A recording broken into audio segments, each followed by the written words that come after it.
Well,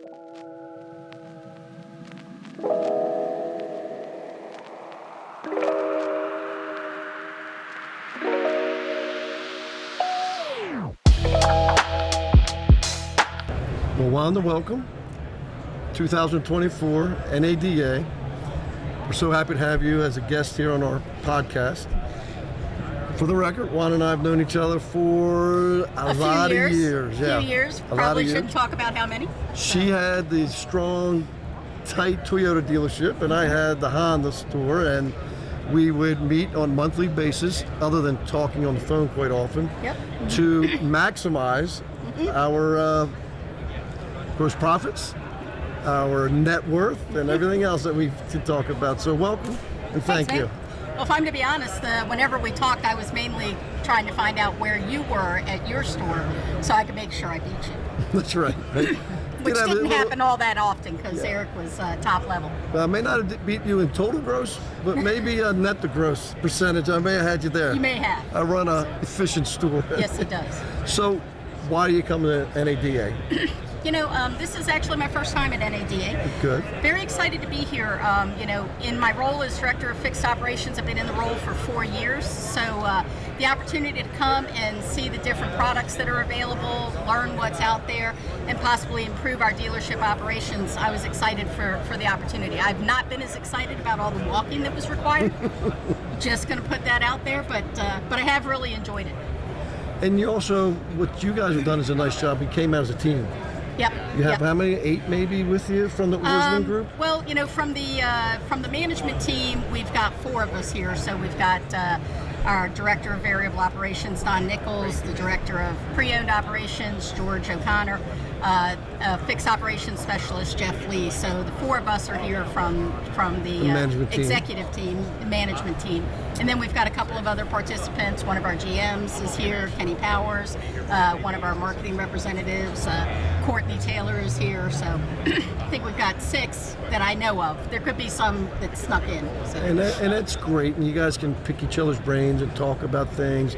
Just like last night at dinner, the opportunity for the used car manager to recognize that he is paying shop supplies now on his internal bills. That is correct. You know, unfortunately, we had kept that from George, and Eric kind of, you know, what?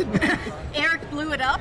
But you know, no, George knows, and I think that's one of the beauties of really, if you're not working together, you're not going to be a successful organization, and that's one of the great things at Ourisman and our team is that, you know, George and I work very closely together. Don and I work very closely together, and we collaborate to make sure that our pre-owned operation is efficient as it can be, which just leads to more sales, which leads to more business all the way around and increased net profit. So that's the name of the game. From a fixed ops, we love it. As they like to tell us, they're their best customer. They're absolutely our best customer. They're not wrong. They're not wrong. Right. And so you piggyback on it. You know, the more cars they're selling, the more internals you have, works out well. And that's one of the owners that I've worked with said he likened the auto business, the dealership, to a bar stool. You need all of them working, all of them level, and you can have a nice seat. And that's your finance, your sales, your fixed ops, your parts, and whatnot. So. Nope, that's absolutely true. Yeah. And if we don't all work together and succeed, then ultimately we're failing as an organization. Correct. And ironically, Wanda, you know this, that I got my start at Ourisman Honda. I started there in 1993 as a service advisor at Ourisman Honda. He just dated us. Thanks, Eric. Well, you weren't there. You were still in high school, weren't you? Or maybe grade school? Don't I wish. I didn't realize I started before you. I didn't start at that store, but I didn't realize I got in before you. Yeah. I was in the soccer. He's actually older than me. Just for the record. I just started working sooner. Well, my previous life was very athletic. I was in soccer and coaching and playing. And then Carol, who you've met, my wife, we decided we're going to have a family, and tough to make a living chasing soccer balls. So I had to get into the real world, and the rest is history. It's been great.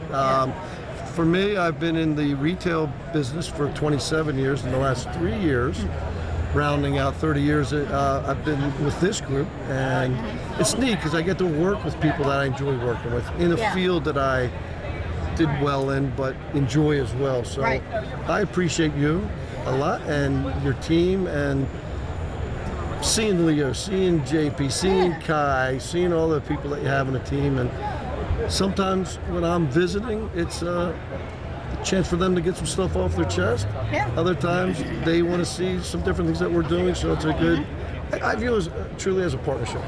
Absolutely. Two things as you were talking that came to mind is, it truly is a partnership with MarketPro, number one, and that's one of the greatest things for me is Eric comes with experience in the business. He sat in the seat.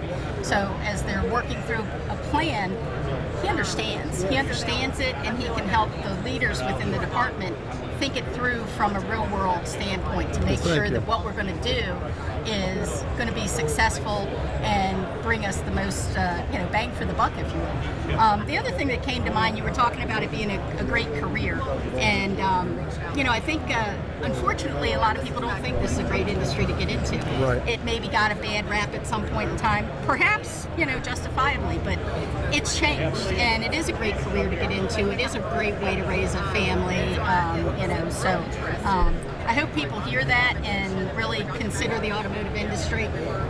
Particularly for me as a female in the industry, there is a great opportunity for women in automotive, and I hope that somebody listens to this podcast and reaches out so we can hire them.